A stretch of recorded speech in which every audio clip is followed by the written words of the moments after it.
Good evening, ladies and gentlemen. I am just another tinfoil hat. Welcome to my show. Today we are going to be talking about one of the most confusing phenomena I think the paranormal has to offer, and that is the orb phenomenon. Now, orbs. What are they? Well, quite literally they are orbs. They are floating spheres of light, which can be any color, though I will say that it seems like white and kind of a burnt reddish orange are the most popular, with kind of a neon sort of green up there as well. And yeah, I guess if there was a textbook for orbs, that would be the textbook orb. Now, of course, beyond this, as with most things in the paranormal, things get kind of weird really fast. And the thing with orbs is that their issue is that literally almost every branch of study in the paranormal at some point or another lays claim to them. Now, when most people first hear about orbs, I think the first thing that they'll think of are haunting-related orbs or ghost orbs. And it's true, ghosts and hauntings tend to be spotted in conjunction with orbs of light. And, I mean, there is, it's almost become a cliche now, unfortunately, of orbs in ghost photography. A lot of them are dust motes, not most of them, but a lot of them. And it's really a shame because, like I said, it's become sort of a cliche now as spectrology done wrong. And it's a bummer because there are lots of really good, unexplainable photos that are just kind of thrown out with the bathwater. But no, orbs are spotted with the naked eye and also on film in conjunction with hauntings. I'd say probably the second most well-known orb-related phenomenon would be their association with UFOs. Believe it or not, ladies and gentlemen, orbs are one of the most spotted UFO worldwide. A lot of people, when they start thinking UFOs, they'll think like really hard, craft. That's what the typical UFO, that's what people think of. Flying saucers, giant metallic cigarette-shaped objects, and those darned black deltas. And of course most people look at it that way because they think, okay, space aliens come from another planet, travel through space in a tin can, and they land here for whatever ungodly reason. But orbs, which it's very interesting because there is very little about orbs to suggest that they are a craft at all. I mean, literally, the basic, most commonly reported size is about the size of like a basketball, and just kind of floating across the sky. So how do we really rationalize that as a craft? Some people believe that it's more of a cloaking device, I guess something pretty for us earthlings to look at. I don't know, I guess if I had a spacecraft I'd want it to be pretty. But... And the third major orb-related phenomenon in the paranormal, I would say, is cryptids. And this is a fact that really hasn't garnered much attention until recently, though a lot of investigators such as John Keel and Ivan T. Sanderson picked up on this fact earlier on. A lot of cryptids are spotted with orbs, or orbs are spotted around them, or around the same time. And again, this really recently I think has garnered a lot more attention, which I'm really happy it has. And of course there are innumerable other orbs, largely based on innumerable other situations in which they're observed. I mean, you have orbs that are kind of tied to certain places or buildings, independent of haunting type phenomena. You have orbs in conjunction with ley lines, will-o'-the-wisps, magic-related orbs when you get into folk tales and mythology. You have orbs that serve as like messengers of the gods and stuff like that. They're even considered one of the denizens of the junk drawer, the elementals, and were referred to as salamanders. Now again, I think likely in modern phraseology we would just consider them UFOs, UFO-orbs, I guess, but back then that is what they were considered. And it's interesting because in the Middle Ages you have a lot of accounts of orbs that literally are looking in people's windows, coming in through their chimneys, lighting things on fire, stuff like that.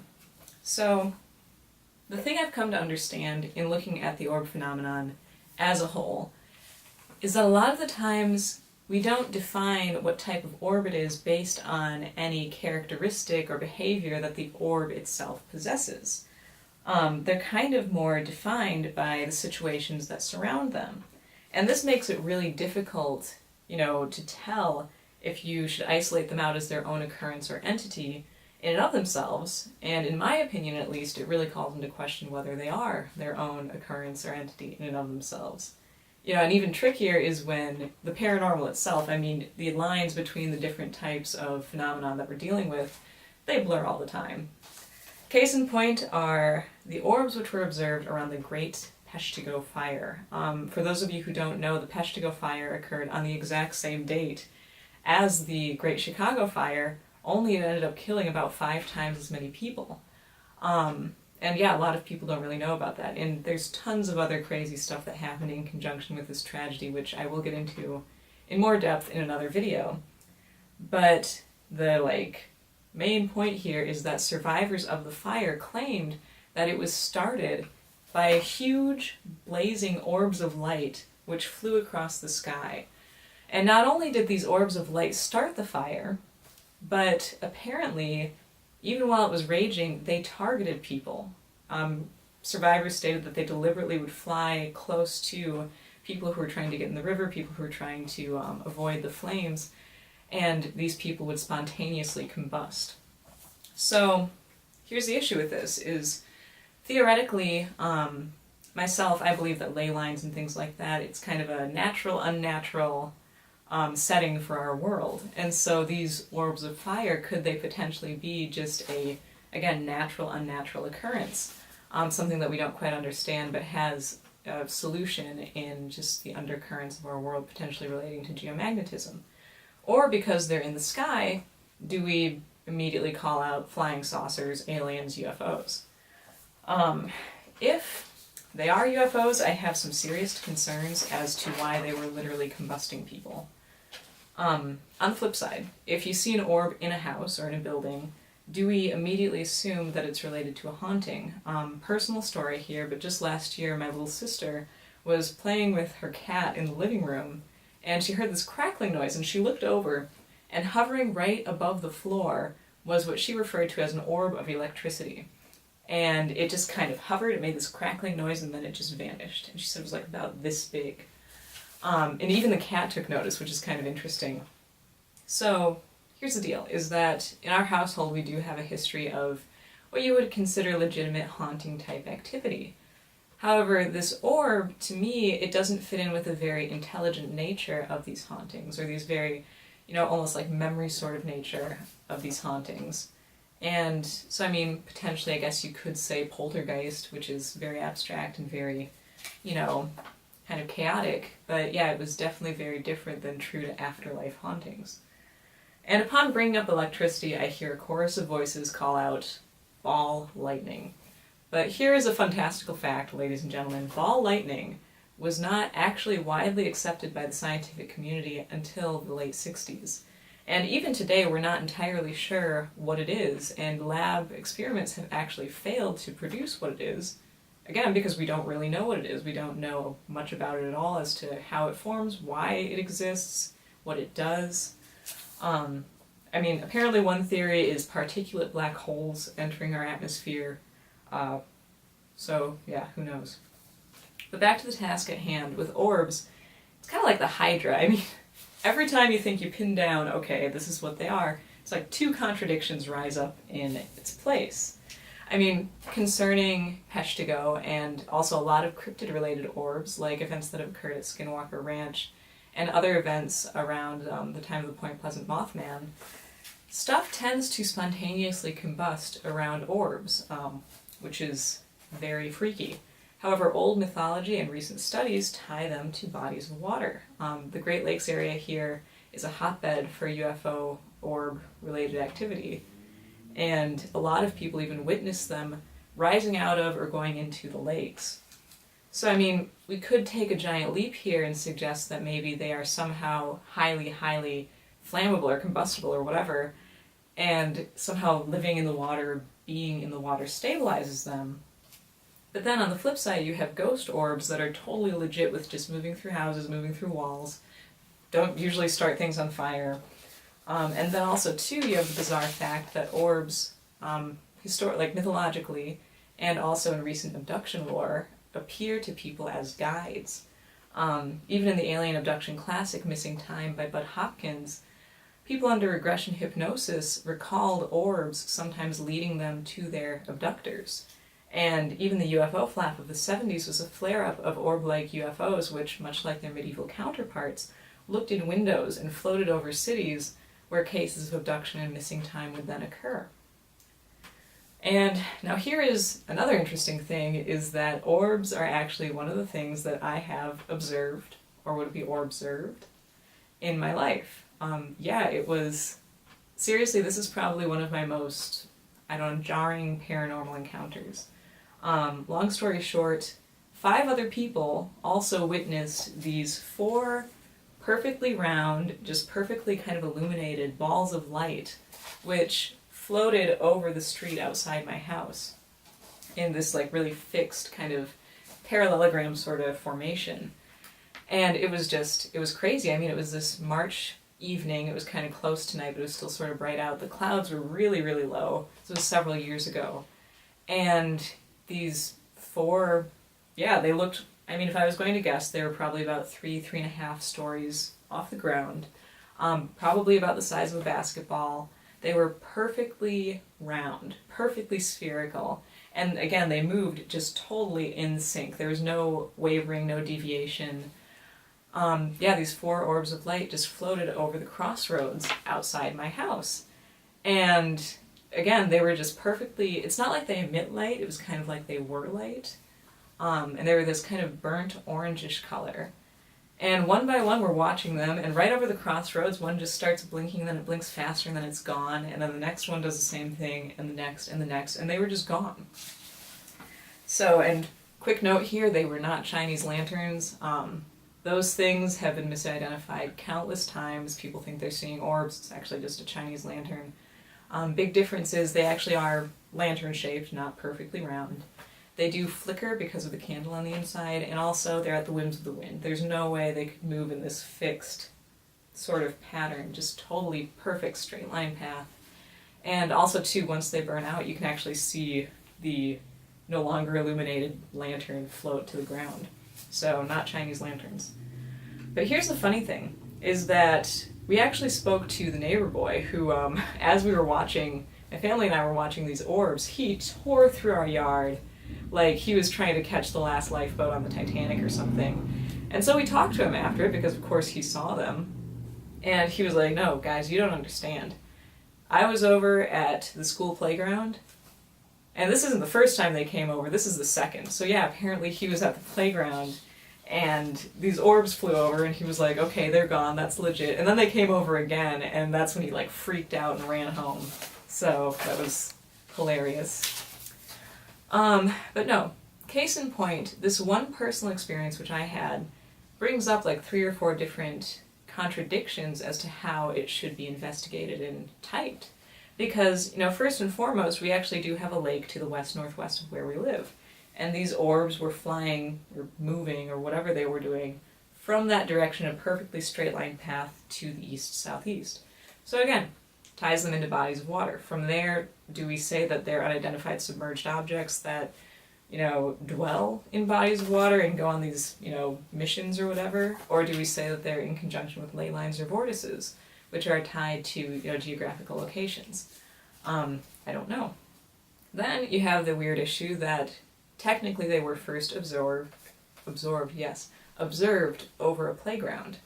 And a lot of UFOs tend to like playgrounds. It's a really creepy fact, but UFOs, and actually the paranormal in general, just, they like schools, playgrounds, daycare centers. It seems like literally they are watching children, which is very creepy. But that's kind of score 1 for the hard and fast flying saucer spaceman bandwagon. So then too, we have the fact that literally they were right over a crossroads, and that's where they vanished. And also too, surrounded by power lines. And that ties it in kind of into a sort of high strangeness encounter, like the types that John Keel really investigated, of like possibly interdimensional occurrences. So, and then to top it all off, there is the personal angle. I mean, I try to be very unbiased when I study this stuff because the paranormal is super important to me. And I don't want any beliefs or feelings I have to interfere with the truth, whatever that may be. But I will say that when we saw these things, it was a really rough time for my family. And when we saw them, I do not use this term lightly. As a matter of fact, I hardly use this term at all. They seemed like almost sacred. And when I saw them, I felt this crazy, overwhelming sense of peace, like everything was going to be fine, everything's okay. And the creepy thing about that is that usually when people say that about their encounters, it's a red flag for me that there is something there that they aren't remembering or aren't saying, possibly because, again, they can't say it because they don't remember it. And to this day, I don't know what the orbs were that I saw, and I don't know if there's a whole bizarre iceberg beyond the tip of the iceberg of me just remembering them. Like, I don't know if there's something I don't know about. And, it's funny because when my mom was younger, when she was a kid actually, she had this really chilling experience with, again, like a UFO-related orb. And, I've been into the paranormal forever. And she didn't, really make much of it until recently when I'm getting into more specific UFO-related studies. And it's like, she mentioned it a few times when I was younger, like, oh yeah, I saw this thing that kind of looked like the moon, and then it just sort of, it wasn't there. But really, it's only recently that she's kind of coming to terms with the fact that, yeah, that was very odd. So it's kind of like that occurrence was just swept under, the memory rug. So I don't know, maybe orbs are tied to familial stuff or bloodlines. I mean, it does seem like paranormal occurrences do tend to follow certain, genetics or bloodlines. But again, case in point, this one personal experience hits several different methods of investigation and categorization. And so for me, when you have one occurrence that already is bringing up 4 or 5 different ways of looking at it, you kind of have to start wondering if it is one specific thing in and of itself, if it is its own deal. So I was puzzling over this, and at this point my running theory is that perhaps orbs are not in and of themselves a phenomenon. It's not the orb phenomenon. And maybe they don't even, belong to any other particular phenomenon. Like maybe there's not okay, this UFO orb or this, Mothman-related orb or something like that. Maybe it's just that orbs are indicative of high electromagnetic energy. I mean, if you consider the evidence, ghosts manifest themselves out of electromagnetism. UFOs cause massive electrical disturbances. Ley lines are literally the electrical currents of our Earth, and likely any monsters that are, ripping interdimensional holes into our world are causing massive energy shifts and fluctuations. So maybe these orbs are just kind of a byproduct of all of these different disturbances. I mean, that is the most popular running theory for the much debated ball lightning, though I think that particulate black holes may be, a strong up-and-comer. But no, the running theory is that thunderstorms just manifest such high electrical current that it kind of congeals into this spherical shape. Only with paranormal orbs, it's not thunderstorms that's creating the current. It's, interdimensional creatures like Mothman or whatever power source UFOs use, or, the differences in geomagnetism expressed through ley lines or vortices. I mean, of course, it's not a perfect theory. With it, there are outliers, much like the mythological orbs of fire, which served as messengers, or the orbs observed by abductees as sort of like a guiding force, or sometimes even transferring messages. So the only notion that I have regarding that is maybe, because in a way, like I said, when I observed those orbs, it was almost like a certain, physical, everything is going to be all right sort of deal kind of kicked in.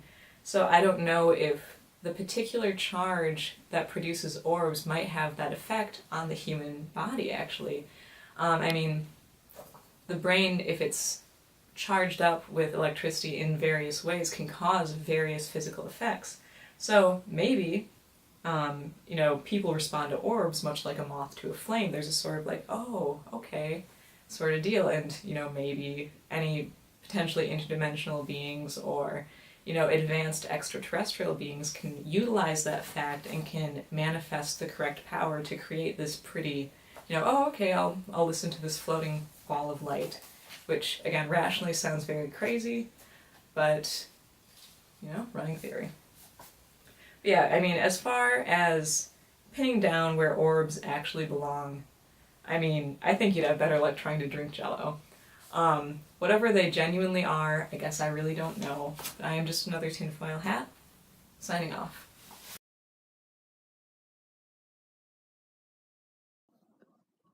Doing.